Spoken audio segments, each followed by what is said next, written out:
critiquer la fabuleuse histoire de Béatrice Nicodème, l'anneau de Cladag. Avant de commencer, commentons ce titre. La bague de Cladag est un bijou traditionnel irlandais. Cela vous donne-t-il une idée de où dans le monde l'auteur nous emmène? Et non, dommage, ce n'était pas au Nigeria mais bien en Irlande. Donc je reprends. C'est un bijou normalement tourné vers un grand thème, puisque c'est le grand amour. Cependant, ici, l'héroïne ne s'en sert pas pour montrer si elle est célibataire ou si son cœur est pris, mais pour communiquer avec l'esprit de sa grand-mère. À la naissance de Kaira, l'héroïne du roman, cette grand-mère meurt avec une dernière volonté, que son âme reste auprès de sa petite fille pour la protéger. Elle sera alors présente dans l'anneau de Cladag que Kaira portera autour du cou. Dans le livre, on a même inséré l'anneau de Cladag. Personnellement, c'est ce qui m'a séduit. Maintenant, ouvrez grand vos oreilles si vous voulez écouter le contexte historique. En Irlande, en 1846, les épidémies de mildiou ravagent les cultures de pommes de terre, réduisant ainsi les Irlandais à la famine, tandis que les riches occupants anglais ne se soucient que de percevoir leur loyer. Kaira et sa mère Kaira et sa mère sont les domestiques de la riche famille des Winterbottom.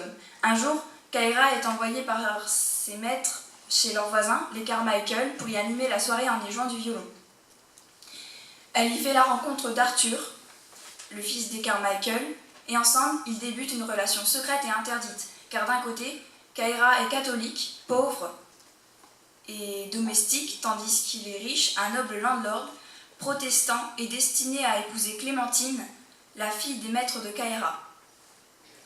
Nous avançons un peu dans l'histoire, et Clémentine découvre la liaison entre Arthur et Kaira, et pour se venger, cache un collier appartenant à sa mère dans la chambre de Kaira. Parallèlement, des moutons sont volés au Winterbottom. Clémentine persuade sa mère que Kaira a peut-être volé le collier, et en fouillant sa chambre, elle découvre le collier et de l'argent qui correspond à la moitié de la somme des moutons, de la valeur des moutons. Kaira est alors accusée du vol des colliers et de complicité dans celui des moutons. Lady Winterbottom décide de la renvoyer.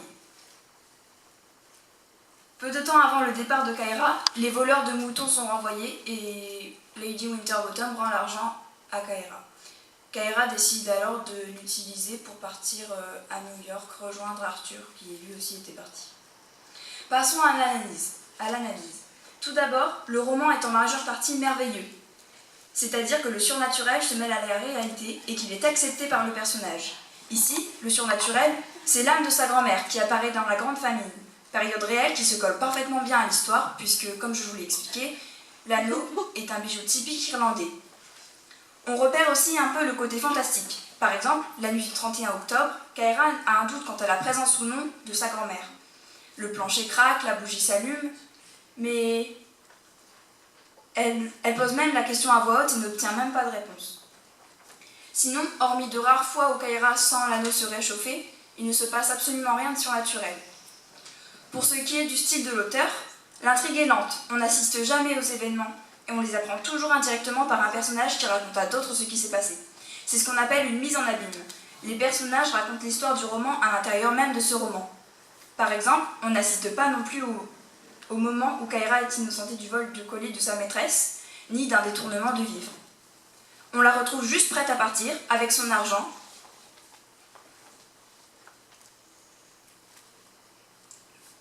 Un autre exemple aussi, la mort de la famille de Cotier qui est annoncée par Morna, la mère de Kaira. Et c'est presque toujours comme cela. J'aurais aimé voir Kaira apprendre par elle-même le décès de cette famille. C'est pourquoi cette mise en abîme n'a pas d'intérêt. Cela gâche un peu l'histoire de devoir écouter un autre personnage plutôt que d'écouter le héros de l'histoire. Elle est trop présente, ce qui la rend artificielle. Par ailleurs, l'essentiel du roman tourne autour de l'amour entre Kaira et Arthur, ce qui est lent et soporifique tout au long du roman. Je pense que l'auteur a voulu émouvoir les jeunes. C'est pourquoi ce livre n'est pas destiné aux critiques selon moi. C'est long, monotone, et on passe à côté d'événements qui auraient pu donner de la tonicité au livre. Et c'est dommage. Hier, je me suis demandé quel serait l'avis des gens qui critiquent ce bouquin. Ont-ils aimé?